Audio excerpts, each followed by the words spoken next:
Welcome to the Premier League predictions, and today, like normal, I'm going to be predicting all 10 games of Premier League Game Week 17. And there are a couple of big games in this week, such as Aston Villa versus Manchester City.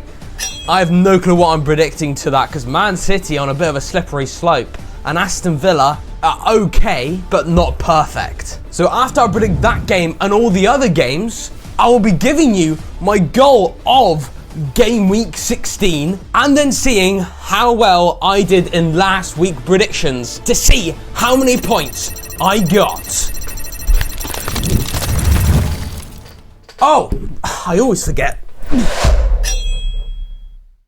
The 12:30 PM kickoff returns as Aston Villa at Villa Park faces Manchester City. And well, both of these sides got a 2-1 loss in the last game in the same fashion. They were both 1-0 up till just before the 90 minutes. And then it went 1-1, and both of these teams bottled a 1-0 lead to lose it 2-1. But Man City, you have to admit, is probably worse off than Aston Villa, because they're losing left, right and centre. And that derby was very stinky. In my opinion, it was quite boring and not the most entertaining. But overall, when going forward, there was no creativity. They may have looked good in terms of their tiki-taka football, passing around Man United, but they didn't really make any progress into the penalty box. It was only because Man United aren't good at defending set pieces that they scored. And it was a poor mistake by Matheus Nunes. And overall, in terms of creativity going forward, Man United did look better. But Man City are now facing Aston Villa at Villa Park. And with Aston Villa now with John Duran scoring in every single time he starts, and beforehand scoring each time he was a super sub, yeah, John Duran scoring, home fans are going to cheer them on to get something in this game. Man City, I still think you have a quality side, but I don't see you winning it after. It's just not impressive going forward. I mean, they still won it 3-0 against Nottingham Forest, and they've still got great players, so I don't see them losing it. I see them getting a point, but that's about it. Both sides aren't on amazing form whatsoever. Aston Villa better off, but overall, I see a draw happening here. I'm going down the middle for a 1-1 draw between Aston Villa and Manchester City. Honestly, I can't split the sides recently, so I'm going down the middle. Now we move to the London Stadium. It's West Ham United versus Brighton and Hove Albion. And Brighton, you lost it to Crystal Palace. You dropped points against Southampton. You dropped points near the end against Leicester City. You're not on amazing form, and you're slowly falling down that Premier League table. And facing a West Ham side which scraped it 1-1 against Bournemouth. Especially in that second half. They were scraping, putting bodies on the line. And in my opinion, Fabianski, he was an absolute game changer. Save after save, blocks after blocks. Great defensive performance by West Ham. And yes, I think West Ham scraped it in the second half. But in the first half, it was a different West Ham, you know. In terms of going forward, they looked very good. They were putting some great movements. Great link-up play by West Ham United, and I thought they were very good. I think there was a lot of sloppy passes in the first half from both Bournemouth and West Ham, but overall the link-up play was very good, the defensive performance was very good, and the first half, it was end-to-end, and it could go either way. And I think overall it deserved to be a draw, but West Ham, you know what, the last 3 games, I quite rate you. You know, I think you're doing pretty well, especially that Brighton have been dropping a lot of points. And West Ham, I think you're slowly improving, even against Leicester when you lost it. And especially at the London Stadium, I see you getting something again. But Brighton, surely it's not going to be another loss, you know. They've still got a fantastic side, you have to remember. And going forward, they're fantastic. But they still conceded 3 goals against Crystal Palace. But surely they're going to be able to get something at the London Stadium. Just the sheer quality of Brighton's going to be able to get something. So, as you can tell, I don't think West Ham are losing it.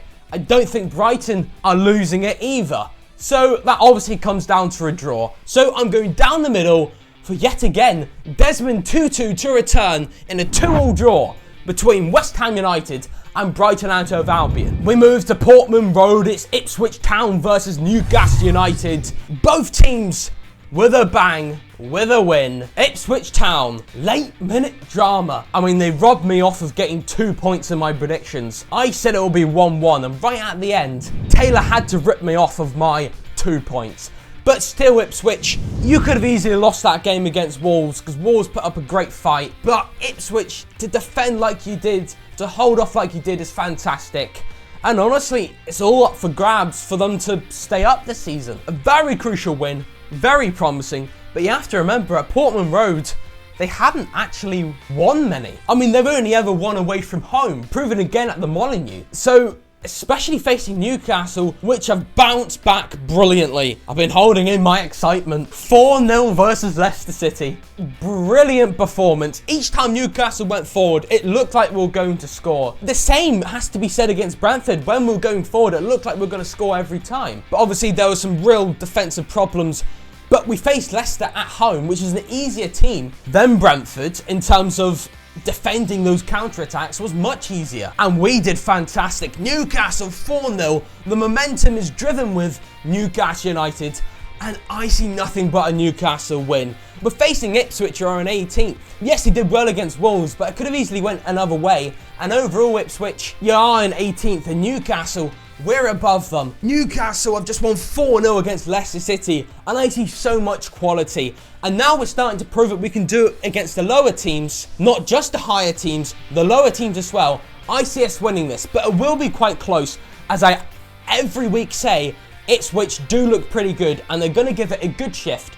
But I am going to be a bit biased, I guess you could say. I'm going for a common 2-1 scoreline towards Newcastle United away from home. Come on, the tune. We move to the G-Tech Community Stadium. It's Brentford versus Nottingham Forest. Now, this is actually recorded before the Carabao Cup games, but Brentford has to go to St James's Park for a rematch. And we already know their away form is terrible. So, especially Newcastle want a cup so much, I see a Newcastle win there. I don't know whether Brentford are going to put all in and try and go for a win there. I don't know, all rest up for this Nottingham Forest game. But either way, this game is going to have goals in it. And I don't see Brentford losing, just because for some reason, they have not lost one at home. They've got 1 point away from home, and they've got 22 points at home. So I don't see them losing against Nottingham Forest. But we have to credit Nottingham Forest. They capitalised on Man United mistakes, won at 3-2. Brilliant to stay in the game, late drama against Aston Villa, and won that 2-1. Prove me wrong again. How many times are Nottingham Forest going to prove me wrong? It is crazy amount of times they do. And honestly, I see only a draw. Because Brentford are at home, and for some reason they've got the best home record, and they're going to be wanting to bounce back, I see them getting something in this game. But then I look at Nottingham Forest, and they seem to be just getting the wins over the line. Whether it's through late drama or not, they're going to get some goals. I don't see any more than 4 goals because I still feel like Nottingham Forest have a rock-solid defence. But I still see goals as Brentford's attack is really threatening. Like, really threatening. So, honestly, I can't split the sides. And I'm going to have to go down the middle. I'm going for Desmond Tutu again for a 2-2 draw between Brentford and Nottingham Forest in what is a very close matchup. We move on to a London derby. It's at Selhurst Park. It's Crystal Palace versus the Gunners. Now, Crystal Palace 3-1 versus Brighton. I've been saying all the time that they deserve more from how the actual results are happening. Their performances are better than their results. And I said this last week, and it's starting to happen again. Now they've just got a win against Brighton. And I said it was going to be close. And I said they're very equal on paper with Brighton. But I didn't say a win. I said a draw. And I said they'll put a good performance up. But they went on to win it. They are absolutely cooking. I had no problems with Crystal Palace, even when they were in the relegation zone. I knew they were going to get up. And now they're facing the Gunners, which have actually dropped points in the last couple of games. But they have been the dominant side against Fulham, against Everton. But honestly, in this game, I think the Gunners can get it. Surely it's not going to be another 0-0 or 1-1. And I could definitely see that happening at Selhurst Park in a London derby when Palace are starting to perform, and the fact that Arsenal dropped points. But Arsenal surely are going to have to get this over the line. I think it will be tight, and I am going to credit Crystal Palace's defence, because I think it has been amazing, their defence this season. They have been superb, and they deserve probably a point in this game. But the Gunners, they're constantly dominating every game, and it's time that they finally get back on winning ways. And they need to capitalise Liverpool starting to drop points. But I'm going only just about for another 1-0 away win to the Gunners. But I wouldn't be surprised for a 1-1 or a 0-0, to be honest, as Arsenal only really scores from set pieces. We move to Goodison Park. It's Everton versus Chelsea, and Everton.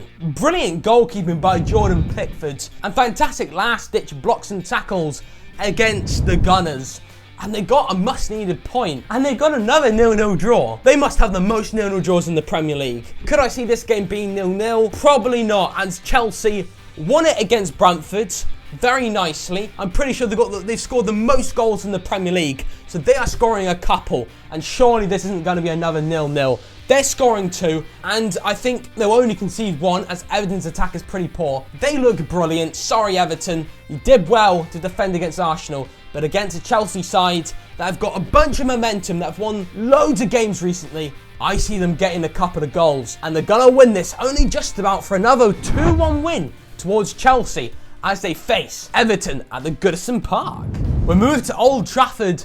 It's Manchester United versus AFC Bournemouth. And Man United, when I was watching that game, I thought both sides were doing pretty poor creatively going forward.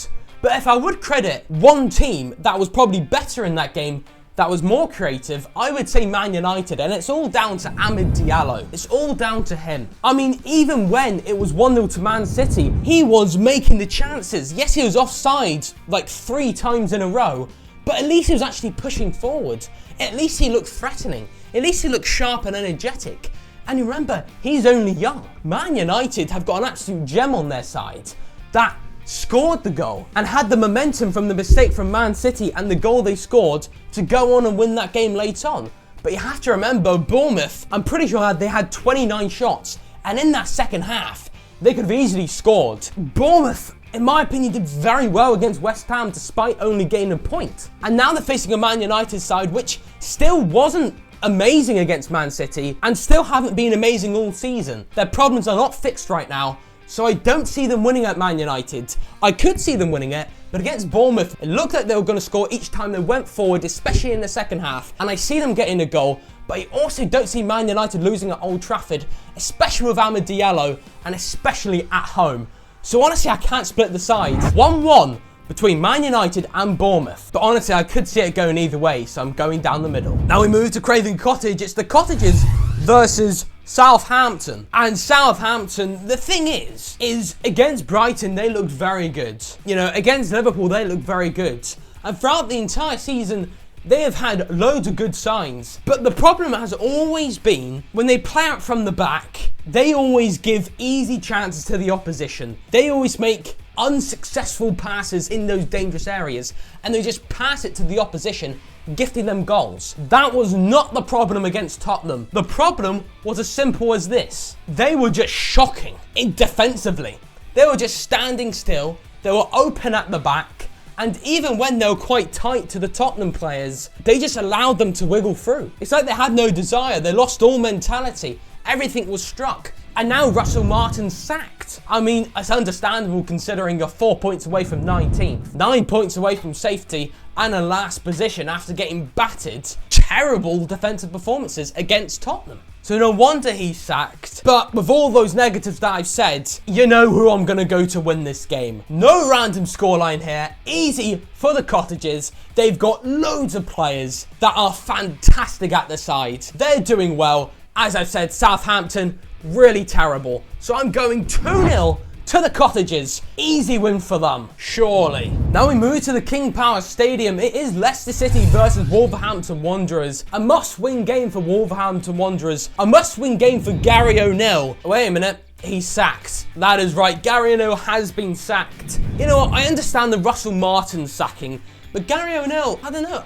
I still felt like against Ipswich, they did very well. And on another day, they could have easily got a point. They could have easily got 3 points. And honestly, a new manager coming in, I don't think really is the answer. Maybe it is. Maybe a fresh manager just in general, whether he's better or worse than Gary O'Neill coming in. Maybe it would just be good to have some fresh tactics and everything. But I still feel like Wolves are unlucky again not to get a point in that game. They put so many chances past Ipswich, and they've been unlucky for a lot of games where I think they should win, but they are still in 19th, and Leicester are above them in the table, But Leicester, I don't think we've seen any worse performance by Leicester this season. That's by far their worst performance. They offered nothing going forward against Newcastle, and it was so easy for Newcastle. But I've seen Leicester lose to Brentford 4-1, then bounce back against West Ham 3-1, despite me thinking West Ham are a better side. And I'm saying this now, I think Wolves are a better side than Leicester.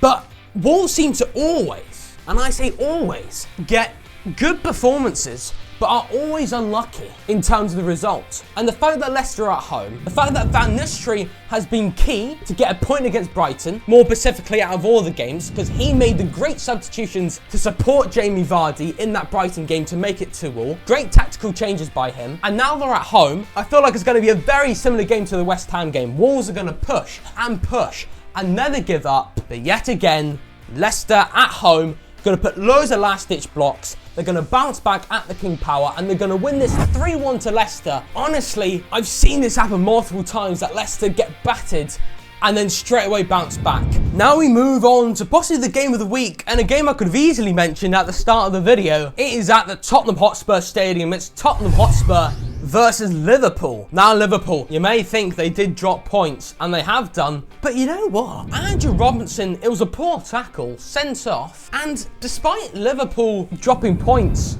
even the Fulham players and Fulham Football Club said it, felt like Liverpool had 11 men, and it really did.